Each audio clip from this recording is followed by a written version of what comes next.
Joseph Vasquez is associate editor at MRC Business, and he and, well, someone else I know pretty well, Dan Snyder, went over to Israel, boots on ground, to find out just exactly what's happening, because the major media makes it sound like Israel's just killing all the Palestinian people in Gaza and doing so without any sort of remorse. Hi, Joseph. Hi, Fawn. Thanks for having me back. Thanks. Good to be back in the States. Yeah, thank you for coming home, because, you didn't want you over there for too long.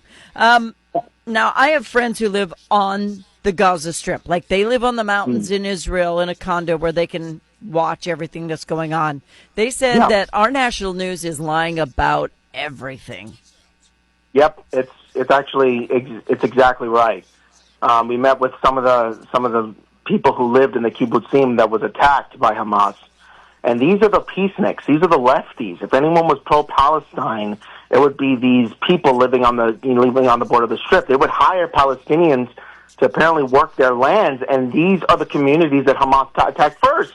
Mm-hmm. This would be, and it just goes to, but of course, the press is just going to make it seem like Israel is just out there murdering people just for the fun of it. It's just ridiculous. This is what Hamas was doing. Hamas was hunting people down indiscriminately. They weren't targeting military combatants. They were targeting peaceniks. That's why they went and they happened to stumble across the Nova Music Festival, and they slaughtered over 300 people. We met with one of the survivors. Her name is Mazel, and she told us, straight up, is that the media is absolutely lying. They said, if you want to hate me, fine, she said. If you want to hate me, fine. But at least, can we save that discussion afterwards for when we bring our hostages back? Mm-hmm. And I'm like, dear Lord. I said, everyone in the leftist media, they're lying straight through their teeth at the American people. It's ridiculous. Well, but people are buying it, and that's why we have these protests going on over here. They talk about how the humanitarian aid is not getting to Gaza. They're starving to death. They're trampling each other to get to the food. Israel is trying to help the humanitarian trucks get across the border safely so that Hamas does not hijack the trucks before it gets to the people. Our media is lying. Oh, absolutely. That's exactly what we were briefed on, and we saw, we saw, the briefings, and, we were briefed that trucks were making their way into Gaza to help the people there. But the problem is that they always had to deal with Hamas stealing the food and then reselling it back to their people. Mm-hmm. And so they had to figure out ways around that. I'm like, my goodness gracious, what army does that? What army in a war with terrorists, with enemy combatants decides, okay, after we hit our enemy, then we're going to make sure we get food into for the population there. When has that happened in history? I could be wrong, but that sounds pretty out of the ordinary. That Israel is concerned about making sure that the innocent population is being fed while dealing with Hamas on the other end, which, by the way, is the ruling party in the Palestinian Legislative Council. This is Hamas proper. This is the legislature. It's just wild to me that a lot of these people with podcasts with these microphones are bleeding, ridiculous anti-Semitic stuff. They have absolutely no idea what's going on the ground in Israel. Absolutely none. And just to give you guys, just a little bit of insight, there was a lot of this talk about, how Israel's cracking down on Christianity. Christians are finding it harder to be there. I came out of the Church of the Holy Sepulchre, where 5 different denominations take care of that church in relative harmony with one another. This is the Orthodox, the Syriacs, the Armenians, and the Coptics.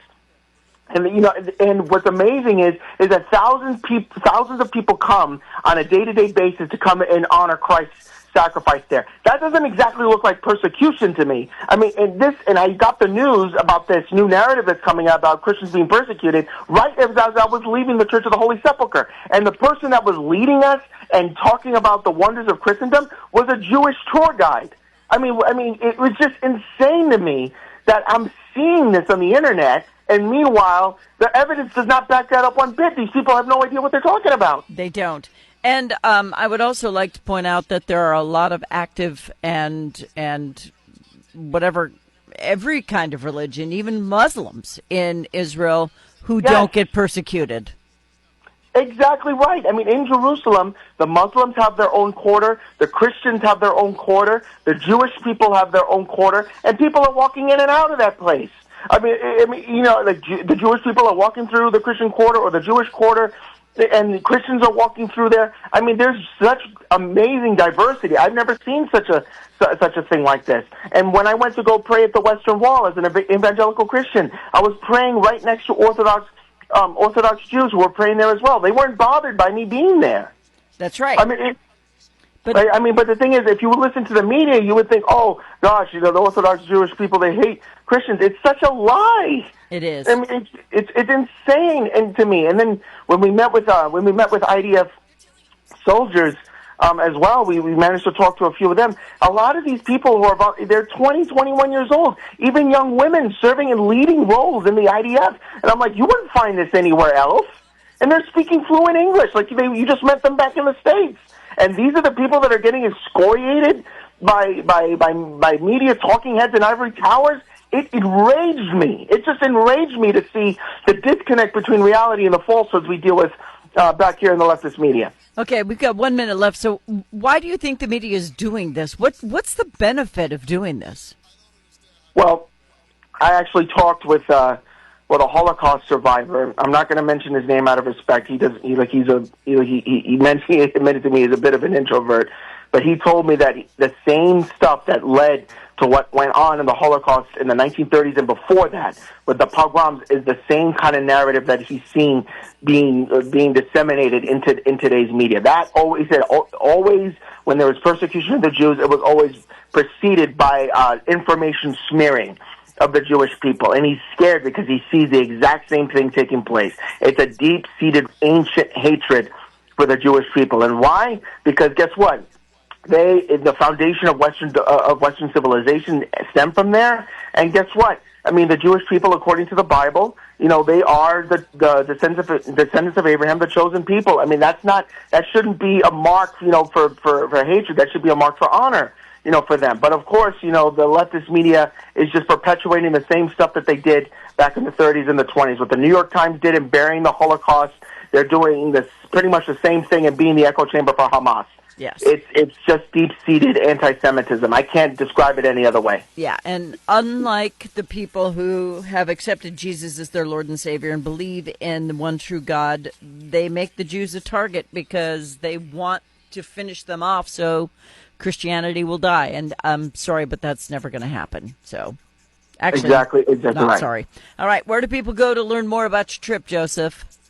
Well, I'm going to be publishing a couple of interviews that I did while I was over there on Newsbusters, so on newsbusters.org. So continue to follow that for the next few days. I interviewed a few people, including a mayor of a Druze mayor, because the Druze people, the offshoots of the Islamic religion who are just slaughtered in Syria, they have communities in Israel, and they serve in the IDF, and they're looking to be Israeli citizens after being persecuted by Islamists in the Syria region. And I met with one of the mayors. I'm almost out of time. Got to hurry. Yep. So, I'll just keep an eye out for that. They're going to be published within this week. Okay. Thank you. Joseph Vasquez, Associate Editor at MRC Business. Thank you, sir. Thank you so much, Fawn. Have a good day. You too. Bye-bye.